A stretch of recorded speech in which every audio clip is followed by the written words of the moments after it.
Modern herbal group, পরিবর্তনের নেতৃত্বে সংকল্পবদ্ধ। বিরতির পর দর্শক আবারও আপনাদের সবাইকে স্বাগত জানাই মডার্ন হার্বাল গ্রুপ সুস্বাস্থ্যের প্রতিদিন কি করবেন জেনে অনুষ্ঠানে আমরা আপনাদের প্রশ্নের উত্তর নিয়ে আলোচনা করছিলাম। আমাদের সঙ্গে আলোচনায় উপস্থিত আছেন ডাক্তার আলমগীর মতি। আরেকটি প্রশ্ন যাই। প্রশ্নটি বরিশাল থেকে আমাদের কাছে লিখেছেন আসিয়া খাতুন। তার মেয়েকে নিয়ে, মেয়ের বয়স 13 বছর। বলেছেন যে তার গলায় টনসিলের সমস্যা আছে, প্রায় তার গলা ব্যথা হয়, গলার ভিতর দেখলে টনসিল বড় চোখে পড়ে, কুসুম গরম পানি দিয়ে গড়গড়া করলে সে আরাম পায়। ডাক্তার বলেছে টনসিল অপারেশনের জন্য। অপারেশন করলে কি কোনো ক্ষতি হওয়ার সম্ভাবনা আছে?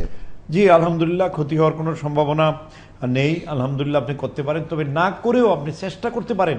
টনসিলটা আপনি যদি গরম পানি দেওয়া গড়গড়া করেন, দিনে 3 থেকে 4 বার আপনি গরম পানি খান, গরম পানিতে গোসল করেন, মুখের ভিতরে যদি সর্বক্ষণ কাঁচা হলুদ, আদা আর লবঙ্গ রাখেন, প্র্যাকটিস করেন, দেখেন না ন্যাচারাল ওয়েতে আল্লাহ তাআলা দেওয়া এই গ্ল্যান্ডটা আপনি কেন ফেলে দিবেন?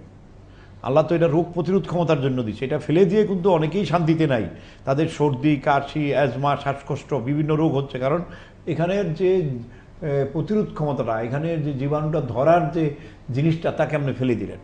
তাই যদি হয়, চিকিৎসা যদি এটাই হয় আধুনিক চিকিৎসা, যে আমার গ্ল্যান্ড বড় হয়ে গেছে, এটা আমি ফেলে দিব, আমার চোখে ব্যথা হচ্ছে চোখ তুলা ফেলাই দিব, আমার দাঁতে ব্যথা হচ্ছে দাঁত তুলা ফেলাই দিব, আমার হাতে ব্যথা হচ্ছে হাত কাইটা ফেলাই দিব, এইটাই যদি চিকিৎসা হয়ে থাকে তাহলে আপনি করতে পারেন। কারণ আমার মতো একটা ক্ষুদ্র চিকিৎসক এই মানে এই যে বড় কথা বলতেছি, এই বড় কথা বলার আমার কোনো রাইট নেই। আমার গলায় একটা গ্ল্যান্ড আল্লাহর দেওয়া, এটাই প্রতিরোধ ক্ষমতা বৃদ্ধি করতেছে, সব জীবাণু ধরতেছে। এখন কোথায় কোথায় এটাকে টান দিয়া ফেলে দেওয়া হচ্ছে। একটা প্লাস্টিকের 2টা নলের মতো হাঁ করে ভিতরে ঢুকে একটা টান দিয়া 2টা বাইর করে দিচ্ছে, অপারেশন হয়ে যাচ্ছে, ডাক্তারও পয়সা পাইতেছে, আমরাও পয়সা পাইতেছি, রুগীর তো প্রতিরোধ ক্ষমতা সারা জীবনের জন্য কমে গেল। এখন এটা বলার জন্য তো 2-4 জন আমার মতো পাপী থাকা দরকার আছে, যে আমি এটাই বিশ্বাস করি না যে গ্ল্যান্ডটা আপনি কাঁচা হলুদের রস খেলে, কাঁচা হলুদের রস ব্যবহার করলে আপনার এটা ভালো হবে। আপনি এইখানে এই জায়গার ভিতরে যদি ব্যথা হয়ে থাকে, এইখানে একটু ব্যথার মলম থাকলে লাগান, মাথা ব্যথার মলমও লাগাইতে পারেন, আর ভিতরে আপনি কাঁচা হলুদের রস খেতে থাকেন, তাহলে দেখবেন 2-3 দিনের ভিতরেই আপনার এই ব্যথাটা কমে যাবে। আলহামদুলিল্লাহ আমার বিশ্বাস, এবং আমি যতগুলি রুগীকে বলছি তারা ভালো হয়েছে। এখন এর পরের কথাটা হলো কি, আমি বললাম, আপনি হয়তো মনোযোগ দিয়ে গরম পানি খেলেন না, গার্গিল করলেন না, কোচা করলেন না, মুখের ভিতরে কাঁচা হলুদ রাখলেন না, লবঙ্গ রাখলেন না, আদা রাখলেন না, আপনি মিষ্টি খেলেন, মিষ্টি খেলেই সাথে সাথে এই জীবাণুগুলি আবার এখানে আইসা যাবে। তো এরকম আপনি 7-10 দিন কষ্ট করতে, অপারেশন ছাড়া যদি আপনার একটা অঙ্গ আপনি রাখতে পারেন, আল্লাহর দেওয়া অঙ্গ, এটা তো আপনি একটা তৈরি করতে পারবেন না, আর গেলাম রাখতে পারেন তাহলে ভালো, আর যে রাখতে না চান আপনারটা আপনি ফেলে দেন। সাধারণত দেখা যায় যে 8 থেকে 12-13 বছরের মধ্যে এই টনসিলের সমস্যাটা কেটে যায় অনেকে। একটু যদি ধৈর্য সহকারে এই সময় বাচ্চার পরিচর্যাটা ঠিকমতো করা যায়, পরিচর্যাটা করলেই কিন্তু এটা ঠিক হয়। যে ঠিক হয় বলেই বললাম, কিন্তু আমি দেখছি অনেকে বলার পরেও আবার তাদের আনন্দ, গলার ভিতর থেকে এরকম একটা অপারেশন হবে, এইটাও একটা উৎসব। সারা পৃথিবী এখন মেডিকেল ট্যুরিজম বাইর করছে। আমাদের মতো গরিব মানুষের মাথাগুলি টাক দেওয়া নেওয়ার জন্যই মেডিকেল ট্যুরিজম বাইরেছে। এই মেডিকেল ট্যুরিজমের মাধ্যমে অনেকেই কী করে, সিঙ্গাপুরে যায় 6 মাসের জন্য একটা বাসা ভাড়া করে এই পেট ব্যথা, মাথা ব্যথার চিকিৎসা করে আসে। ক্যালকাটায় যায় অনেক রুগী, আমি জিজ্ঞেস করছি, ভাই আপনার এই সামান্য একটু রোগের জন্য আপনি ক্যালকাটা গেলেন না? তবে এই জিনিসগুলো আমাদেরকে চিন্তা করতে হবে। আমাদের দেশের অর্থ যেন সিঙ্গাপুর, হংকং, ব্যাংকক, মালয়েশিয়াতে না চলে যায়, আমরা যেন আমাদের দেশের পয়সাটা রাখতে পারি। আমাদের দেশে যথাযোগ্য চিকিৎসা আছে, যথাযোগ্য ডাক্তার আছে, এটা ভুল করলে কিন্তু চলবে না।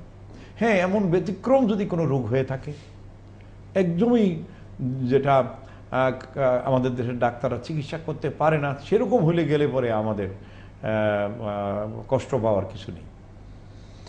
সেটি বোন আসিয়া খাতুন, প্রশ্ন করার জন্য ধন্যবাদ জানাচ্ছি। আমাদের দেশে অনেকেই শিশুরা বিশেষ করে এই টনসিল এবং নাকের পিছনের টনসিল, যেটাকে আমরা অ্যাডিনয়েড বলি, এই ধরনের সমস্যায় ভুগে থাকেন। সাধারণত অ্যালার্জি জাতীয় সমস্যা, ঠান্ডা জাতীয় সমস্যা এবং বিভিন্ন ধরনের ভাইরাস ব্যাকটেরিয়ার কারণে এইগুলো থেকে আক্রান্ত হয়। শরীরের রোগ প্রতিরোধ ক্ষমতাটা বাড়াতে হবে শিশুদের, এইদিকে আমাদের আসলে নজর দিতে হবে। বাচ্চা যেন ঠান্ডা না লাগে সেই ব্যবস্থাটা আমাদের গ্রহণ করতে হবে, তাহলেই কিন্তু আমরা অতি গুরুত্বপূর্ণ একটি অঙ্গ টনসিলকে আমরা রক্ষা সেদিন করতে একটা পারবো। বাইদি ভাই বল, সেদিন একজন বড় পীর সাহেবের বাড়িতে গিয়েছিলাম।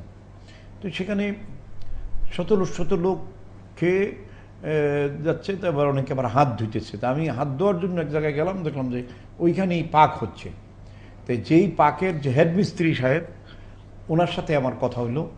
হেডমিস্ত্রি সাহেবের এই ঠিক এই জায়গাটার ভিতরে এত বড় একটা টিউমার, এবং সেটা তার খুব যন্ত্রণা হয়। তা আমি বললাম যে এই ধরনের টিউমার, যন্ত্রণাদায়ক টিউমার, একটু দেখি তো। দেখতে যাই, দেখি তার মুখের ভিতরে অজস্র পান, সাদা পাতা, জর্দা, চুন একদম ভর্তি, গাদানো। সে কথাই বলতেছে, হাক করতে পারতেছে না। তাই আমি বললাম যে এগুলো খাইতেছেন আপনি, আপনি কোনো ডাক্তার দেখেন? বললাম না, কোনো ডাক্তার দেখেনি, আমার ঘাড়ে ব্যথা, এইভাবে ঘাড় করে সে পাক করতেছে, এতগুলো মানুষের পাক করতেছে। তা আমি যিনি পীর সাহেব তার ডেকে বললাম, হুজুর এর তো কিন্তু ঘাড়ে এটা ক্যান্সারের লক্ষণ, একে একটু চিকিৎসা করান না। বলে হ্যাঁ, ও খুব ভালো পাক করে, আমিও খাইলাম, খাবার খুবই ভালো, কিন্তু বাট এর যদি ক্যান্সার হয়, এ যদি মারা যায়, তাহলে আপনার এই ভালো পাক কে করবে? যে পাকের আজকে আপনার সবাই দেখলাম এই পাকের প্রশংসায় ব্যস্ত, কিন্তু যে পাকের মিস্ত্রি, মূল লোকটি তো ক্যান্সার আক্রান্ত। বলে হ্যাঁ ঠিকই বলছেন, ঠিক, দেখি ওটাকে নিয়ে যাবো ডাক্তার কাছে। ওই লোকটাকে আমি ডেকে বললাম যে ভাই, এটা তুমি কিন্তু ক্যান্সারের ঝুঁকি বহন করতেছো। আমি দেখলাম যে এখন যদি একটু করা না বলি, তাহলে সে ডাক্তার কাছে যাবে না। আমি কিন্তু তুমি এতদিন কেন ডাক্তার দেবেন? বলে হ্যাঁ যাবো যাইতে পারি নাই, আমি অনেক বেশি করে সাদা পাতা খাইলে এটা ভালো লাগে, মানে সাদা পাতা খাইলে তার ব্যথাটা অবসের মতো হয়ে যায়, গেছে নেশাগ্রস্ত হয়ে যায়, ওই জন্য তার ভালো লাগে, সেইভাবেই চালিয়ে যাচ্ছে। তো এই ধরনের ব্যাপারটিও কিন্তু আমাদের খেয়াল রাখতে হবে যে আমাদের বাড়ির যে কাজের মেয়েটি, সে সকালে 5টায় উঠে রাত্র 1টা পর্যন্ত সে অনর্গল পাকঘরে ভিজা ময়লা জায়গায় দাঁড়িয়ে ভিজা কাপড় পরে কাজ করতেছে, ওই আমাদের বাড়ির সবচেয়ে মূল্যবান খাবারগুলি তৈরি করতেছে, আমাদের রসনা যোগাইতেছে, সে যেন সুস্থ থাকে, এটার দিকেও কিন্তু আমাদের খেয়াল রাখতে হবে। ডাক্তার আলমগীর মতি, আপনার এই বক্তব্য দিয়ে শেষ করতে চাচ্ছি আজকে আমাদের অনুষ্ঠান। অনেক ধন্যবাদ জানাচ্ছি আপনাকে আমাদের স্টুডিওতে আসার জন্য, আমাদের দর্শকদের প্রশ্নের উত্তর দেওয়ার জন্য। দর্শক, আপনাদেরকে ধন্যবাদ জানাচ্ছি, আপনারা যারা আমাদের এই অনুষ্ঠানটি দেখলেন, যারা আমাদের কাছে প্রশ্ন করেন, তাদের সবাইকে। দর্শক, এবং আপনাদেরকে জানিয়ে রাখি, আগামীকাল রাত 12টায় বিজয় টিভির পর্দায় চোখ রাখার জন্য। সে সময় আপনাদের প্রিয় অনুষ্ঠানে পরবর্তী পর্বটি প্রচারিত হবে।